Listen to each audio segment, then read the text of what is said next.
আসসালামু আলাইকুম বন্ধুরা, কেমন আছো তোমরা সকলে? আশা করছি ভালো আছো, ভালোর দলে আছো। তোমাদের মাঝে আবারও গল্প নিয়ে হাজির হলাম। চোরাবালির পিছুটানে 4 এবং 5 পর্ব। গল্পটা অনেক ইন্টারেস্টিং হতে চলেছে। চলো আর কথা বাড়াতে চাই না, সরাসরি গল্পতে যাই। রাজের মাথায় আকাশ ভেঙে পড়ল। হাতে ছিল রাহার জন্য শাড়ি গহনা আরও কত কি। সেগুলো রাজের হাত থেকে পড়ে গেল। মিষ্টি এসে রাজের পাশে দাঁড়িয়ে রুমানা চৌধুরীকে বলে, ছোট আম্মু, পুলিশকে জানাওনি? জানিয়েছি, কিন্তু তারা কোনো খবর দিতে পারেনি এখনো। রাদিফের বাবা আর তোর বাবা খুঁজতে বেরিয়েছে, এখনো ফেরেনি। রুমানা চৌধুরীর কথা শেষ হওয়ার সাথে সাথে রাশেদ চৌধুরী আর রুবেল চৌধুরী বাড়িতে ঢুকলেন। সাইমা চৌধুরী এগিয়ে গিয়ে বলেন, রাহা কোথায়? ওকে পাওনি? রুবেল চৌধুরীর মুখটা শুকনো করে সোফায় গিয়ে বসলেন। একই সাথে রাশেদ চৌধুরী গিয়ে বসলেন। তারা দুজনেই মিষ্টিকে দেখে অবাক হলেন বইকি, কিন্তু কিছু বললেন না। রুবেল চৌধুরী কান্না জড়িত কণ্ঠে বলেন, আমি আমার মেয়েটাকে কোথাও পেলাম না। পুলিশও কোনো খোঁজ দিতে পারছে না। কি করব এখন আমি? আমার মেয়েটা কোথায় আছে? কি খেয়েছে কি না খেয়েছে কিচ্ছু জানতে পারছে না। মিষ্টি রুবেল চৌধুরীর দিকে এগিয়ে গিয়ে বলেন, ছোট আব্বু, আমার মনে হচ্ছে রাহা ইচ্ছে করে চলে গিয়েছে। মিষ্টির কথা শেষ হতেই রাজ ধপ করে ফ্লোরে বসে পড়ল। সবার দৃষ্টি রাজের উপরে গেল। রাশেদ চৌধুরী ছেলের কাছে গিয়ে বসলেন। রাজ তার বাবাকে জড়িয়ে ধরে হাউমাউ করে কাঁদতে কাঁদতে বলে, বাবা, ও ইচ্ছে করেই চলে গিয়েছে। আমি বেশ বুঝতে পেরেছি। বাবা, ও আমার জন্য চলে গিয়েছে। আমারই ভুলের জন্য বাবা। সবাই উঠে এগিয়ে এসে রাজকে ঘিরে বসল। রাশেদ চৌধুরীর ছেলের পিঠে হাত রেখে বলেন, তোমার ভুলের জন্য মানে? কি হয়েছে আমাদের বলো। রাজ কেঁদে কেঁদে বলে, বাবা, রাহা রাহা আমায় ভালোবাসে, আমিও ওকে ভালোবাসি। আর আমি তোমাদের কাউকে না জানিয়ে ওকে বিয়ে করেছিলাম। বাবা, ওর গর্ভে আমার সন্তান আছে। আমি এটা জানার পরেও ওর সাথে একটু ঝামেলা করে বলেছিলাম, তোর ভাই যখন আমার বোনকে অস্বীকার করেছে, আমিও তোকে অস্বীকার করলাম। আমি ওকে এই কথা বলে বাড়ি থেকে চলে গিয়েছিলাম। আর এসে দেখি ও আমাদের সবাইকে রেখে চলে গিয়েছে। বাবা, ওকে আমার কাছে এনে দাও। আমি ওকে ছাড়া থাকতে পারবো না বাবা। রাজের কথা শুনে সবাই অবাকের শেষ প্রান্তে চলে গেল। সবাই রাজের আহাজারিতে কাঁদতে লাগলো। রাশেদ চৌধুরী আর সাইমা চৌধুরীও কাঁদতে লাগলো। তাদের বংশের অংশ সাথে নিয়ে রাহা বাড়ি থেকে চলে গিয়েছে। আর রাজ পাগলের ন্যায় করতে করতে সাইমা চৌধুরীকে ধরে বলে, আম্মু, ও আম্মু, আমার রাহা আমার জন্য চলে গিয়েছে। আমি এখন ওকে কোথায় খুঁজব? আমি ওকে ছাড়া থাকতে পারবো না। আমি ওকে খুঁজতে যাব। সাইমা চৌধুরী রাজের কপালে মুখে হাত রেখে বলেন, বাবা, একটু শান্ত হ। ও চলে আসবে। আর তুই ওকে বিয়ে করেছিস, আমাদের বলিসনি কেন? আমরা তো মেয়েটাকে কম ভালোবাসতাম না, এমনকি ওকে মেনেও নিতাম। তোর বাবাও বলেছিল রাহাকে তোর বউ বানাবে। আমিও রাজি ছিলাম। আর ওর সাথে কেন ঝামেলা করতে গেলি? মেয়েটার গর্ভে আমাদের বংশের আলো ছিল। ও এখন কোথায় আছে আর কোথায় খুঁজব? রাজ তৎক্ষণাৎ উঠে দাঁড়ালো। সাথে সাথে সবাই উঠে দাঁড়ালো। রাজ নিজের ব্লেজার খুলে ফ্লোরে ছুঁড়ে মেরে অস্বস্তি কণ্ঠে বলে, আম্মু, আমি রাহাকে খুঁজতে গেলাম। আমি ওকে না নিয়ে ফিরবো না। আমি ওকে না নিয়ে ফিরবো না। এই বলে রাজ বেরিয়ে গেল। পেছনে পেছনে রাশেদ চৌধুরী আর রুবেল চৌধুরী চলে গেলেন। কিন্তু তারা দুজনে যেতে যেতে রাজ নিজের গাড়ি স্টার্ট দিয়ে বাড়ির গেট পেরিয়ে গিয়েছে। রুবেল চৌধুরী আরেকটা গাড়ির কাছে যেতে নিলে রাশেদ চৌধুরী বাধা দিয়ে বলেন, রুবেল, রাজকে ওর মতো ছেড়ে দে। তুই ভিতরে চল, এখন তোর একটু রেস্ট নেওয়া প্রয়োজন। চল। রুবেল চৌধুরী অনীহা থাকলেও রাশেদ চৌধুরীর সাথে ভিতরে চলে গেলেন। রাশেদ চৌধুরী রুবেল চৌধুরীকে ড্রয়িং রুমে সোফায় এনে বসিয়ে মিষ্টিকে বলে, মিষ্টি, যা তো পানি নিয়ে আয়।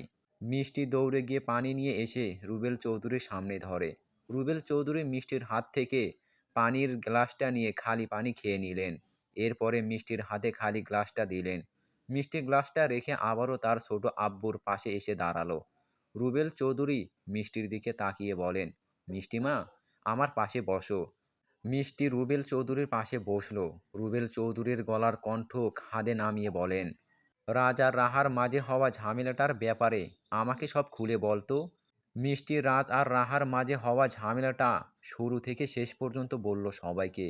এই শুনে রুমানা চৌধুরী কান্না জড়িত কণ্ঠে বলেন, কিসের জন্য যে ওদের এমন ঝামেলা করতে হবে?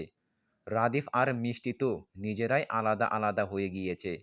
ওরা নিজেরাই তো বলেছে ওরা আর এই সম্পর্ক নিয়ে এগোতে চায় না। এখন আমার মেয়েটা কোথায় গিয়েছে এমন শরীর নিয়ে? আল্লাহ, তুমি আমার মেয়েটাকে ফিরিয়ে এনে দাও। তুমি আমার মেয়েটাকে দেখে শুনে রেখো।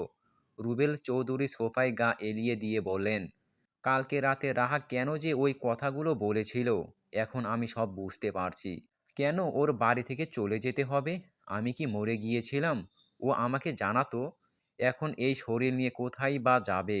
বয়সই বা কত হয়েছে যে নিজে নিজেই সারভাইভ করবে? রাশেদ চৌধুরীর পেছনে থেকে রুবেল চৌধুরী কাঁধে হাত রেখে বলেন, তুই চিন্তা করিস না, দেখিস রাহা ফিরে আসবে। আর ও একা একা কোথায় গিয়ে থাকবে? চলে আসবে। রাত 10টা। রাস নিজের মতো ডাইভ করে যাচ্ছে, কপালে ধীর চিন্তার ভাঁজ।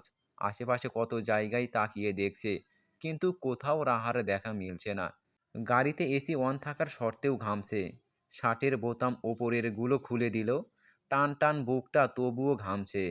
শার্টের হাতা কনুইয়ের ওপরে উঠালো, স্মার্ট ওয়াচ খুলে ডেস্কের ছুঁড়ে মারলো। এখনও রাহাকে খুঁজে পায়নি। নিজের ওপরে নিজেরই তীব্র রাগ হচ্ছে। রাস ডেস্কে থেকে ফোনটা নিয়ে পুলিশের নাম্বারে কল দিল।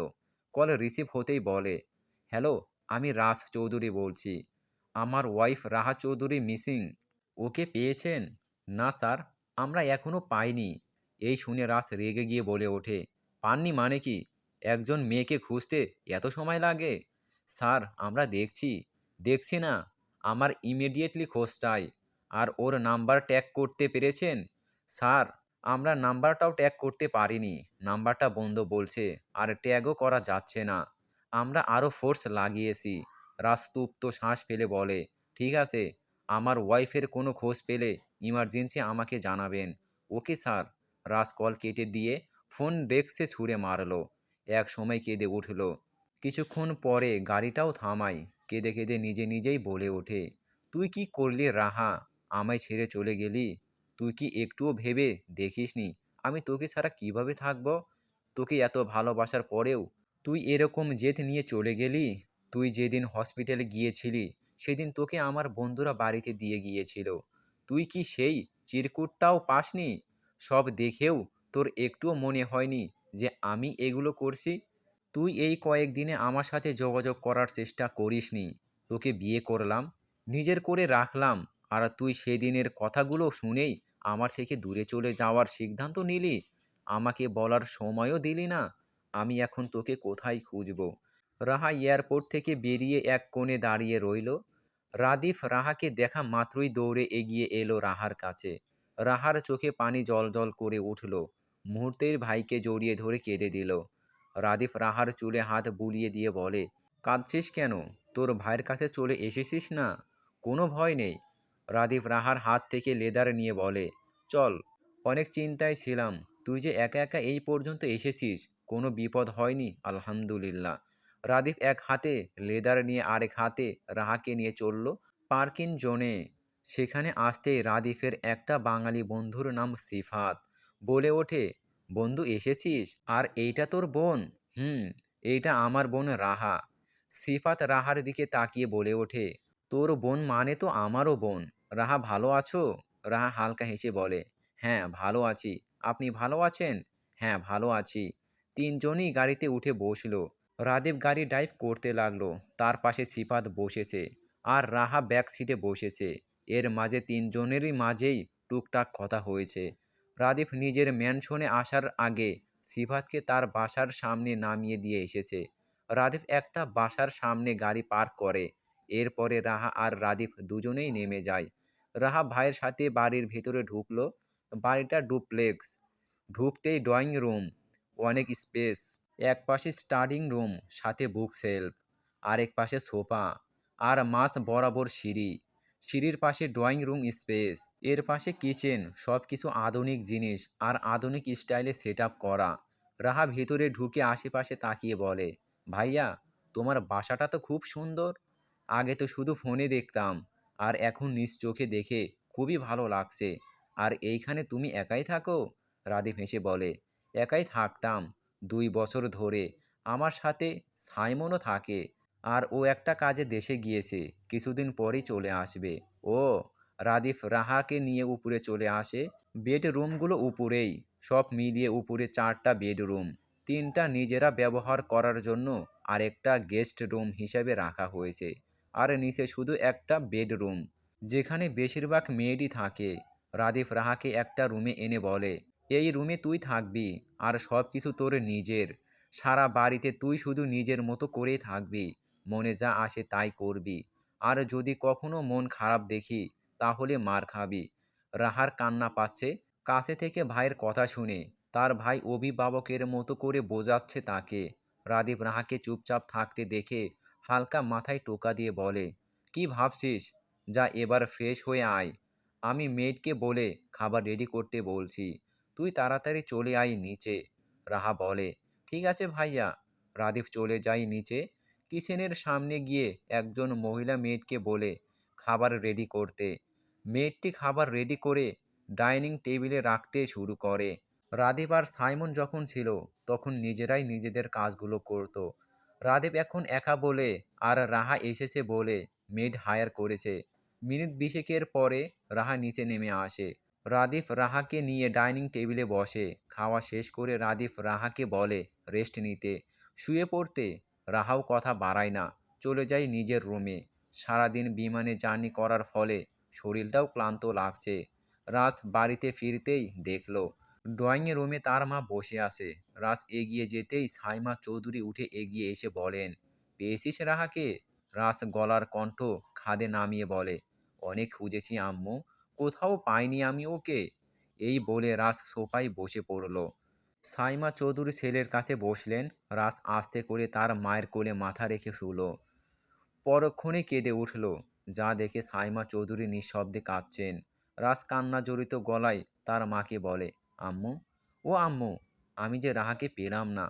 ও যে আমার থেকে দূরে চলে গেল। আমি ওকে কত খুঁজলাম, ও আমাকে দেখা দিল না আম্মু। ওর প্রত্যেকটা আত্মীয়র বাড়িতে গিয়েছি, কেউ বলতে পারলো না ও কোথায়। আমি আর কোথায় খুঁজবো আম্মু? আমায় বলে দাও না। আমার বড় অসহায় লাগছে। ওর পেটে আমারই সন্তান, আমারই রক্ত। আমি আর কোথায় খুঁজবো? সাইমা চৌধুরী চোখ মুছে বলেন, কাঁদিস না, রাহাত চলে আসবে। আর ও এই একা একা কোথায় বা থাকবে? এর মাঝে নিচে নামলেন রুমানা চৌধুরী। তারা দুজনে রাজকে অনেক বলে বুঝিয়ে রুমে পাঠিয়ে দিল। এরপরে দুজনে মিলে রাজের জন্য খাবার গরম করতে কিচেনে এলেন। রাজ নিজের রুমের দরজা খুলে ভিতরে ঢুকলো। রুমের লাইট জ্বালিয়ে কাবার্ড থেকে কাপড় বের করে সোজা ওয়াশরুমে চলে গেল। এর মাঝে সাইমা চৌধুরী রাজের জন্য খাবার রেখে গেলেন রুমে। রাজ শাওয়ার নিয়ে ওয়াশরুম থেকে বেরিয়ে ভেজা টাওয়ালাটা ছুঁড়ে মেরে বিছানায় বসলো। চোখ গেল সোফার টেবিলে খাবারের দিকে। সারাদিন কিচ্ছুটি খায়নি, তবুও খাওয়ার প্রতি কোনো আগ্রহ জাগছে না। রাজ রুমের দরজা বন্ধ করে দিয়ে বিছানায় আসলো। শরীরটা ক্লান্ত থাকার কারণে শুয়ে পড়ার চিন্তা করলো। যেই বালিশটা টেনে নিয়ে শোবে, ঠিক তখনই সামনে পড়ল একটা কাগজ। রাজ কাগজটা হাতে নিয়ে ভাঁজ খুলল। এটা রাহার হাতের লেখা। রাজ লেখাটি পড়তে লাগলো। রাহা লিখেছে, রাজ, আমি রাহা বলছি। তুমি আমায় অস্বীকার করো আর যাই করো, আমি এই বাচ্চাটা নষ্ট করতে চাই না। প্রয়োজন পড়লে তোমার থেকে দূরে থাকবো। আমি আমার সন্তানকে একাই মানুষ করব। আর তুমি আমায় হাজার খুঁজলেও পাবে না। আমি নিজ ইচ্ছায় চলে গেলাম, রাহা। চিঠিটা পড়ে কেঁদে উঠল। তার করা ভুলের জন্য রাহা নিজেই দূরে চলে গেল। সে তো রাদীপকে বোঝাতে যেয়ে নিজের মূল্যবান জিনিসই হারিয়ে ফেলল। এই আফসোস এখন রাজকে তিলে তিলে শেষ করে দিচ্ছে। নিজের প্রতি নিজেরই ঘৃণা হচ্ছে। রাত সারা রাত ঘুমালো না, চিঠিটা নিয়েই বসে রইল। শেষ রাতের দিকে ঝিমুতে ঝিমুতে ঘুমিয়ে পড়ল। সকালবেলা রুবেল চৌধুরী আর রাশেদ চৌধুরী নাস্তা করতে বসেছেন ডাইনিং টেবিলে। পাশে দাঁড়িয়ে আছে সাইমা চৌধুরী আর রোমানা চৌধুরী। কারোর মুখেই তেমন হাসি নেই, সবার মনটা খারাপ। রাশেদ চৌধুরী খাবার খেতে খেতে সাইমা চৌধুরীকে বলেন, রাস রাতে বাড়ি ফিরে কিছু বলেছে? সাইমা চৌধুরীর গলার কণ্ঠ খাদে নামিয়ে বলেন, না, কিছু বলেনি। রুবেল চৌধুরী খাওয়া শেষ করে সোফায় গিয়ে বসলেন। ফোন বের করে পুলিশকে কল দিলেন। রাশেদ চৌধুরীও খাওয়া শেষ করে সোফায় গিয়ে রাশেদ চৌধুরীর পাশাপাশি বসলেন। এমন সময় রাজ নিচে নেমে এলো। রাজকে দেখা মাত্রই রাশেদ চৌধুরী বলেন, রাজ এখানে আসো। রাজ এগিয়ে আসতেই রুবেল চৌধুরী তপ্ত শ্বাস ফেলে উঠে চলে গেলেন। রাজ আর রাশেদ চৌধুরী ওনার দিকে কিছুক্ষণ তাকিয়ে রইল। ওনার মনে যে রাজের জন্য তীব্র রাগ বেড়েই চলেছে, এটা বুঝতে বাকি রইল না সবার। রাশেদ চৌধুরী রাজকে পাশে বসতে বললেন। রাজ বসল। সারা রাত না ঘুমানোর কারণে চোখ দুটো লাল হয়ে আসে, সাথে প্রচণ্ড মাথা ব্যথা করছে। রাজ চুপচাপ বসে আছে। রাশেদ চৌধুরী কিছু বলছেন না। কিছুক্ষণ পরে তিনি নিজেই নীরবতা ভেঙে রাজকে বলেন, রাজ, রাহার বিষয়টা রাদীপকে জানাবে? রাদীপের কথা শুনতেই রুমানা চৌধুরী এগিয়ে এলেন। রাজ নিচু গলায় বলে, জানাও। রুমানা চৌধুরী বয়ার্ত গলায় রুবেল চৌধুরীকে বলে ওঠেন, ভাই, রাদীপকে জানালে পরিবেশ আদৌ কি ঠান্ডা থাকবে? যদি শুনে রাজ ওর জন্যই রাহার সাথে এমন করেছে, তাহলে রাফিদ আমাকে, আপনাকে, কাউকে ছেড়ে কথা বলবে না। রাশেদ চৌধুরী বলেন, এই বলে জানাবো না? ও রাহার বড় ভাই, ওর অভিভাবকের মতো। ওকে জানানো প্রয়োজন। আর ভাবি, ওকে জানালে ও যদি ওর কোনো খবর দিতে পারে, বন্ধু বান্ধব দিয়েও তো খোঁজ করতে পারবে। রাশেদ চৌধুরী রাদীপকে কল দিল। রাদীপ আজ নিজের বাড়িতেই রয়েছে। আজ আর অফিসে যাবে না, কোনো কাজেই বের হবে না, বোনের সাথে থাকবে। রাদীপ ড্রয়িং রুমে বসে ফোন স্ক্রল করছিল। ঠিক তখনই রাশেদ চৌধুরীর কল এলো। রাদীপ ইচ্ছে করেই প্রথমবার ধরল না। তার কল ধরার বিন্দুমাত্র ইচ্ছা নেই। এরপরে আবার কল দিতেই কল ধরল। রাশেদ চৌধুরী বলেন, রাদীপ কেমন আছো? ভালো আছি। তুমি কেমন আছো? ভালো। বাড়ির সবাই কেমন আছে? ভালো আছে। তুমি তো এই টাইমে অফিসে থাকো। এখন কি অফিসে রয়েছো? না, আজ বাড়িতেই রয়েছি, অফিসে যাইনি। রাদীপ, তোমাকে একটা কথা বলতে চাই। হ্যাঁ বলো। রাশেদ চৌধুরী কি বলতে পারে রাদীপ তা জানে। রাশেদ চৌধুরী নিচু গলায় বলেন, রাদীপ, রাহাকে কোথাও খুঁজে পাচ্ছি না। এই শুনে রাদীপ চমকালো না। সে এটাই আন্দাজ করেছিল। কিছুটা প্রতিক্রিয়া দেখিয়ে বলে, রাহাকে কোথাও খুঁজে পাচ্ছ না? কোথায় গিয়েছে ও? কোথায় গিয়েছে কিচ্ছু বলে যায়নি। কালকে থেকে নিখোঁজ। নিজ ইচ্ছায় চলে গিয়েছে। কালকে থেকে নিখোঁজ, আর আজকে জানাচ্ছ আমাকে? আর ও নিজ ইচ্ছায় চলে গেল, তোমরা টের পাওনি? রাশেদ চৌধুরী বলেন, রাদীপ, আমার পুরো কথাটা শোনো। রাহা আর রাজ দুজন দুজনকে ভালোবেসে বিয়ে করেছিল। আমাদের থেকে লুকিয়ে রেখেছিল বিষয়টা। রাহা প্রেগনেন্ট ছিল। আর তখন রাজ রাহার সাথে পুরনো কিছু কথা নিয়ে ঝামেলা করেছিল। আর এরপরই রাহা বাড়ি ছেড়ে চলে গিয়েছে। রাদীপ একটুও অবাক হলো না। সে তার চাচার মুখ থেকে পুরনো ঝামেলার কথা শুনতে চায়। না শোনা পর্যন্ত তার শান্তি হচ্ছে না। তাই না জানার ভঙ্গিতে বলে ওঠে, চাচ্ছু, কিসের পুরনো ঝামেলা? রাশেদ চৌধুরী কিছুক্ষণ চুপ থেকে নিচু স্বরে বলেন, তোমার আর মিষ্টির মাঝে যে ঝামেলা হয়েছিল, সেটার প্রতিশোধ নিতে রাজ রাহাকে কথা শুনিয়েছিল। এই শুনে রাদীপ রাগে তেতে উঠে বলে, তোমার ছেলে প্রতিশোধ বোঝে? তোমার ছেলে কি হিসাব আমার আর আমার বোনের থেকে প্রতিশোধ নিতে চায়? তুমি খুব ভালো করেই জানো, আমিও কিন্তু তোমার থেকে প্রতিশোধ নিতে পারতাম। বলো, পারতাম কি না? রাশেদ চৌধুরীর মুখে কোনো কথা নেই। তিনি নিচু হয়ে বলেন, এখন আমি স্বীকার করছি আমার ছেলেরই সম্পূর্ণ দোষ। এখন আমাদের রাহাকে খোঁজা দরকার। এই শুনে রাদীপ উচ্চ গলায় বলে ওঠে, 24 ঘন্টা সময় দিলাম তোমার ছেলেকে। তোমার ছেলে রাহাকে কোথায় থেকে খুঁজে আনবে আমি জানি না। এর মধ্যে যদি রাহার কোনো খোঁজ না দিতে পারে, তাহলে ওকে রেডি থাকতে বলো। আমি তোমার ছেলের মুখোমুখি হব, প্রতিশোধ নেওয়া ওকে শেখাবো। আর এর বিচারক হবে তুমি। ভালো হবে না? রাশেদ চৌধুরীর মুখে ভয়, সংকোচ ধরা পড়ল। নিজেই নত স্বীকার করে বলে ওঠেন, রাদীপ, আমাদের সময় দাও, আমরা রাহাকে খুঁজছি। রাদীপ বাঁকা হেসে বলে ওঠে, আর যদি না পাও, তাহলে কিন্তু আমি আসব। রাশেদ চৌধুরী অসম্মতি নিয়ে বলে ওঠেন, না রাদীপ, আমরা চেষ্টা চালিয়ে যাব, রাহাকে খুঁজব। রাদীপ আগের ন্যায় বলে ওঠে, ভয় পাচ্ছ যে? তবে ভয় নিয়েই থাকো। আর যদি রাহাকে না পাও, তাহলে আমি ফিরব। আমার ফিরতেই হবে। এখন তোমার ছেলের জন্য আমার বোন নিখোঁজ। এখন তো আমি আর চুপচাপ থাকবো না। এখন আমার দোষ হচ্ছে যে আমি মিষ্টিকে অস্বীকার করেছি বলে রাজও আমার বোনকে অস্বীকার করেছে। তুমি তো জানো আমি নিজ থেকে মিষ্টিকে অস্বীকার করিনি। তাহলে আমি কেন আমার বোনের বিষয়টা নিয়ে চুপচাপ থাকবো? ওকে যদি না পাও, তাহলে আমি ফিরব। আর তুমি আমার সাথে কেমন চাল চেলেছিলে, আমার তো সবটা সবাইকে জানাতে হবে। রাশেদ চৌধুরী কথা বলার ভাষা হারিয়ে ফেললেন।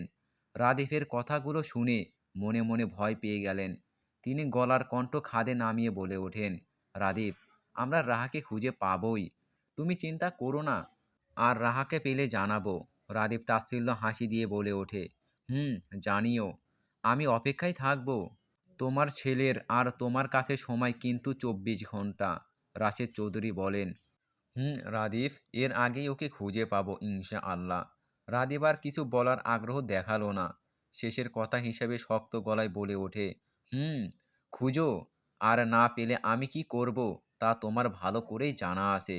রাদীপ এই বলে কল কেটে দিয়ে ফোনটা টেবিলে রাখলো। পেছনে দাঁড়িয়ে আছে রাহা। রাদীপ রাহার উপস্থিতি অনেক আগেই টের পেয়েছে। রাদীপ পেছনে ফিরে হেসে বলে ওঠে, আমার পাশে এসে বস। রাহা ভাইয়ের পাশে এসে বসল। অনেকটা কৌতূহল নিয়ে রাদীপকে বলে ওঠে, ভাইয়া, তোমার সাথে কি বড় আব্বুর কোনো পুরনো ঝামেলা আছে? রাদীপ ঠান্ডা গলায় বলে ওঠে, তুই বুঝিস না, আমি কেন বড় আব্বুকে চাচ্চু বলে ডাকি? ওনার প্রতি আমার আর আগের মতো কোনো রেসপন্স বা কোনো কথা বলার আগ্রহই নেই। আর না কোনো দিন হবে। রাহা প্রশ্ন করে, কেন ভাইয়া, কি হয়েছিল যার জন্য তুমি বড় আব্বুকে দেখতে পারো না? রাদীপ রাহার মাথায় হাত রেখে হেসে বলে ওঠে, সব জানতে পারবি, শুধু একটু অপেক্ষা কর। রাহার মনে প্রশ্ন থাকার সত্ত্বেও কোনো প্রশ্ন করল না। তার ভাইকে সে বিশ্বাস করে। একটু যখন অপেক্ষা করতে বলেছে তাহলে অপেক্ষাই করবে। রাদীপ মেয়েটকে হাই তুলে ডাক দিল। মেয়েট সাথে সাথে তাদের সামনে এসে বলে, জি স্যার, বলুন। রাদীপ রাহাকে দেখিয়ে বলে, ও সকাল থেকে কিছু খায়নি, ওর খাবার রেডি করো। Okay sir. মেয়েটটি সাথে সাথে চলে গেল। রাদীপ রাহাকে খাবার টেবিলে গিয়ে বসতে বলে। রাহা বাধ্য মেয়ের মতো গিয়ে বসে পড়ল। এদিকে রাশেদ চৌধুরী রাদীপের সাথে কথা বলা শেষ করতেই রাস বলে ওঠে, বাবা, রাদীপ কি বলল? রাশেদ চৌধুরী রাদীপের সাথে হওয়া কথাগুলো কিছুই রাজকে বললেন না। তিনি অস্বস্তি ভঙ্গিতে উঠে দাঁড়িয়ে রাজকে বলে ওঠেন, রাজ, আমাদের রাহাকে খুঁজতে যেতে হবে। রুমানা চৌধুরী রাশেদ চৌধুরীকে বলেন, ভাই, রাদীপ কি রাগারাগি করেছে? রাশেদ চৌধুরী লম্বা শ্বাস ফেলে বলেন, বোনকে না পেলে তো ভাইয়ের রাগ উঠবেই। তবে আমাদের আর দেরি করা উচিত হবে না। রাহাকে দ্রুত খুঁজে বের করতে হবে। আর রাজ, তুমি আমার সাথে এসো, তোমার সাথে আলাদা করে কিছু কথা বলতে চাই। রাজ তার বাবার দিকে তাকিয়ে কিছুক্ষণ ভাবল, বাবা কেন এমন কথা ঘুরালো? রাদীপ যা যা বলল রাজ তার পাশে বসে কিছু হলেও শুনেছে। তাহলে তার বাবা সবার সামনে বলছে না কেন? আর আলাদা করেই রাখছে কেন? এখন তার বাবার কাছেই সব কিছুর উত্তর।